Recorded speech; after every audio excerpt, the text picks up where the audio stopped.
Of a young boy found dead inside a suitcase as police still search for his mother, who's charged with murder. A co-defendant in the case should be back in Indiana by the end of November. Never had any interest in any form of cannibalism. What happened to you in the 9 years in between that you were able to stop? There's blood at the house, okay? And I know, you know what happened. I'm trying to find out from you. Did you go in there and find some bad stuff and you were scared and you guys covered it up and did something with them? Just tell me that. 1. Cairo Jordan Case.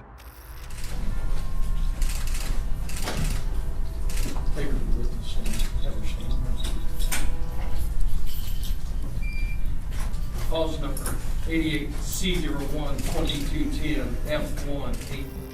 In April 2022, the lifeless body of 5-year-old Cairo Jordan was discovered inside a suitcase in a remote wooded area in Washington County, Indiana, setting off an investigation that uncovered a tragic story of delusion and abuse. Of a young boy found dead inside a suitcase as police still search for his mother, who's charged with murder. A co-defendant in the case should be back in Indiana by the end of November. And the man who discovered Jordan's body says that he wants justice for the child.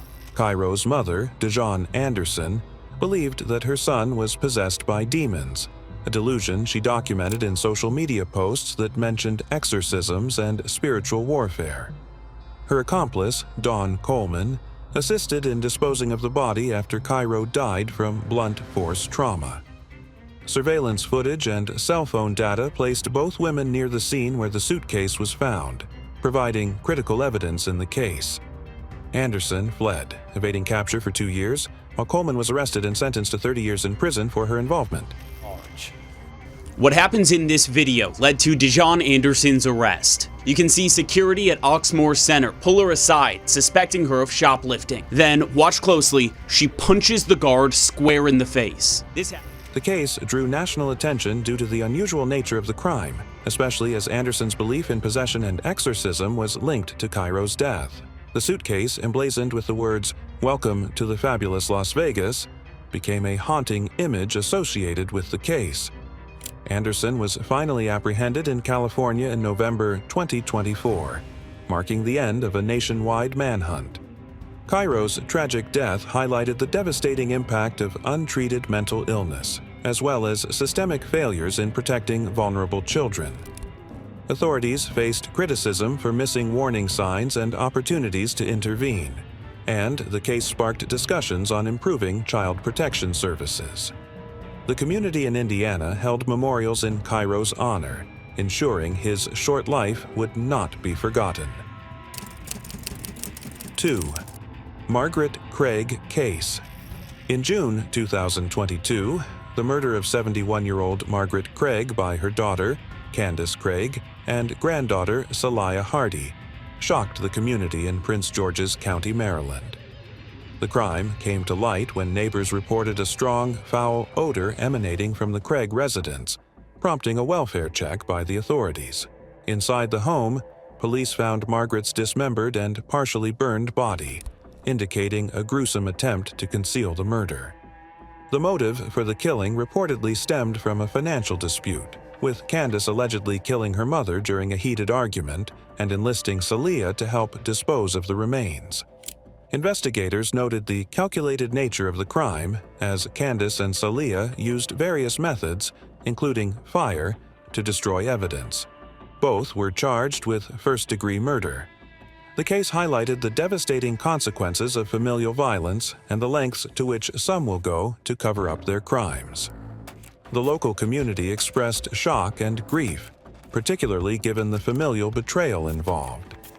Law enforcement officials emphasized the importance of community vigilance, as it was the neighbors' reports that led to the discovery of the crime. Margaret Craig's murder remains a stark reminder of how financial stress and familial conflict can escalate into violence with tragic outcomes. 3. Nathaniel Bar-Jonah Case. Never had any interest in any form of cannibalism. What happened to you in the 9 years in between that you were able to stop? Nathaniel Bar-Jonah's criminal history spans decades, marked by a series of heinous acts involving the kidnapping, torture, and suspected cannibalism of children. His notoriety grew in 1996 when 10-year-old Zachary Ramsey disappeared in Great Falls, Montana. Although Ramsey's body was never recovered, Bar-Jonah became the primary suspect due to circumstantial evidence and his history of child predation. Investigators found disturbing items in Bar-Jonah's home, including bondage equipment, photographs of children, and handwritten recipes believed to reference human flesh. Despite this evidence, Bar-Jonah was never formally charged with Ramsey's murder, as prosecutors lacked definitive proof. Bar-Jonah was convicted on other charges related to child assault and sentenced to 130 years in prison. He died in 2008 while serving his sentence, leaving unanswered questions about Ramsey's disappearance. 4. Athena Strand Case. The abduction and murder of 7-year-old Athena Strand. In December 2022 by FedEx driver Tanner Lynn Horner shocked the nation and sparked outrage over delivery service safety protocols. Athena vanished from her Paradise, Texas, home shortly after Horner delivered a package. Authorities initially treated the case as a missing child investigation until Horner confessed to kidnapping and killing Athena. He claimed he accidentally struck her with his vehicle and, fearing the consequences, decided to abduct and murder her to cover up the incident. Athena's body was found miles from her home, leading to Horner's arrest and charges of capital murder and kidnapping. The case drew widespread attention due to the randomness of the crime and the betrayal of trust by someone in a position of perceived safety. The Strand family, devastated by the loss, advocated for stricter regulations and background checks for delivery drivers. The public response included calls for justice and increased safety measures, as many questioned how such a crime could happen. Cheyenne Jesse. In 2015, Cheyenne Jesse, a 29-year-old woman from Lakeland, Florida, shocked the nation by committing a heinous double murder.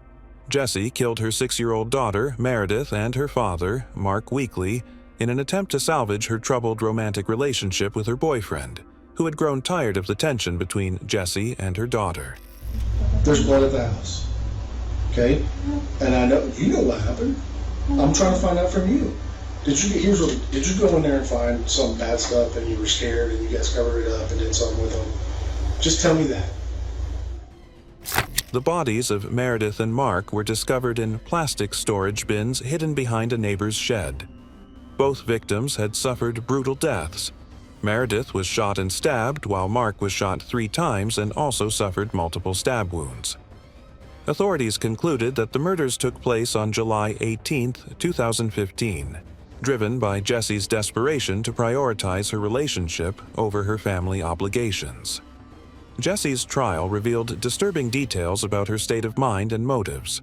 Prosecutors argued that she murdered her father and daughter to eliminate what she perceived as obstacles to her happiness.